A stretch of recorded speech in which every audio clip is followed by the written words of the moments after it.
Good morning, students. Today we proceed to chapter number 2, that is understanding secularism. In previous chapter we learnt about the characteristics of constitution, and one of the characteristic or feature of our constitution is secular. Secular means to give respect to all religion without any discrimination, means to respect each and every religion. The chapter is all about secularism. History provide us with many examples of discrimination. हमारी history ने हमें काफ़ी सारी examples दिए हैं discrimination यानी भेदभाव के. एक्सक्लूजन यानी किसी को छोड़ देना, मतलब किसी को डिप्राइव रखना, लीविंग समबडी. ठीक है. परसिक्यूशन मतलब अत्याचार करना, किसी को गलत ट्रीट करना. On the group of religion मतलब धर्म के बेसिस पर किसी के साथ भेदभाव करना. You may have read about how Jews were persecuted in Hitler's Germany. आपने पढ़ा कि किस तरीके से इल ट्रीटमेंट दिया जाता है ज्यूज को हिटलर जर्मनी के अंदर, एंड जब हिटलर का मतलब रूल था जर्मनी में तब. And how several millions were killed, और कितने लोग मारे गए, आपने इस बारे में हिस्ट्री में पढ़ा है. Now, however, the Jewish state of Israel treat its own Muslim and Christian minorities quite badly. आपको ये भी पता है कि Jewish state of Israel मतलब इज़राइल के जितने भी Jewish states हैं उसके अंदर नॉन मुस्लिम्स को, और मतलब जो उनके वहाँ के खुद के मुस्लिम्स हैं और क्रिश्चियन माइनॉरिटीज़ हैं, उन्हें कितनी गंदी तरीके से ट्रीट किया जाता है. मैं फिर से रिपीट करती हूँ, आपने हिस्ट्री के अंदर पढ़ा है कि किस तरीके से धर्म के बेसिस पर लोगों के साथ भेदभाव किया जाता है. जब हिटलर का रूल था जर्मनी के अंदर तब ज्यूज़ के साथ कितना गंदा ट्रीटमेंट किया जाता था. इज़राइल के अंदर भी मुस्लिम और क्रिश्चियन माइनॉरिटीज़ को बहुत ही बुरी तरीके से ट्रीट किया जाता है. बात करते हैं सऊदी अरेबिया की, तो now Muslims are not treat allowed to build a temple. वहाँ पर नॉन मुस्लिम्स को अलाउड ही नहीं है कि वो टेम्पल बना सके या चर्च बना सके. मीन्स सिर्फ वहाँ पर मुस्लिम्स की ही जो मॉस्क्यू वगैरह होता है वही बनाना अलाउ है, बाकी उनको अलाउ ही नहीं है. And nor can they gather in a public place for prayer, और इवन वो पब्लिक प्लेसेस के ऊपर गैदर होके यानी इकट्ठा होकर अपनी धार्मिक चर्चा भी नहीं कर सकते, प्रेयर भी नहीं कर सकते.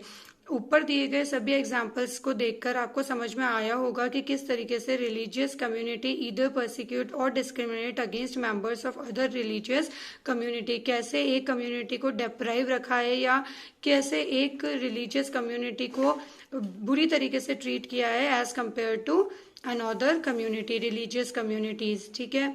These acts of discrimination take place more easily when religion is given official recognition by the state. और ये जो धर्म निरपेक्षता है ये ज़्यादा तब ईजीली अपनी जगह बना लेती है जब कोई स्टेट यानी कोई कंट्री अपने देश का ही कोई धर्म जो है ऑफिशियली लागू कर देती है, तब ये ज़्यादा प्रॉब्लम आती है. Clearly no one would wish to be discriminated against. और आप सब जानते हैं कि कोई भी किसी भी धर्म का इंसान अपने आप को किसी भी दूसरे धर्म से कम या कमज़ोर नहीं मानना चाहता, नहीं चाहता कि उसके ऊपर कोई डोमिनेट करे या फिर कोई भी उनको इल ट्रीट करे.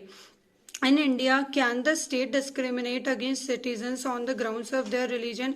क्या भारत देश के अंदर डिस्क्रिमिनेशन है धर्म को लेकर against the citizen on the ground of religion? Means मतलब धर्म के नाम पर क्या हमारे भारत देश के अंदर ऐसा कुछ है कि हमारा भारत देश पर्टिकुलर इसी धर्म को स्टेट रिलीजियस कहता है या कुछ ऐसा डिक्लेरेशन है? तो नहीं. अगर प्रैक्टिकल लाइफ की बात की जाए तो हमारे इंडिया का ऐसा कोई पर्टिकुलर धर्म नहीं है कि भारत में रहने वाला इसी धर्म को मानेगा या ये डोमिनेटिंग है या फिर ये ऑफिशियली इस देश का धर्म है, ऐसा कुछ भी नहीं है.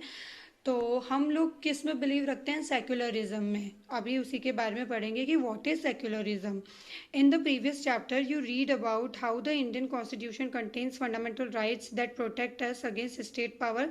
अभी लास्ट चैप्टर में आपने देखा कि किस तरीके से फंडामेंटल राइट्स हमें प्रोटेक्ट करते हैं स्टेट की पावर्स से, या फिर उसके कोई भी जो मेजॉरिटी है, चाहे वो कोई भी लैंग्वेज से हो, धर्म से हो, किसी से भी हो, मेजॉरिटी किस तरीके से मेजॉरिटी की जो भी ऑप्रेसिवनेस है या जो उनका क्रूएलिटी है उसके अगेंस्ट में किस तरीके से फंडामेंटल राइट्स हमें प्रोटेक्ट करते हैं.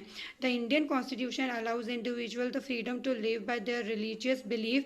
भारत का संविधान हमें ये आज़ादी देता है कि हम हमारे ही धर्म या हमारी मर्जी के धर्म को फॉलो कर सकें, उसे प्रैक्टिस कर सकें as they interpret these. In keeping with this idea idea of religious freedom for all.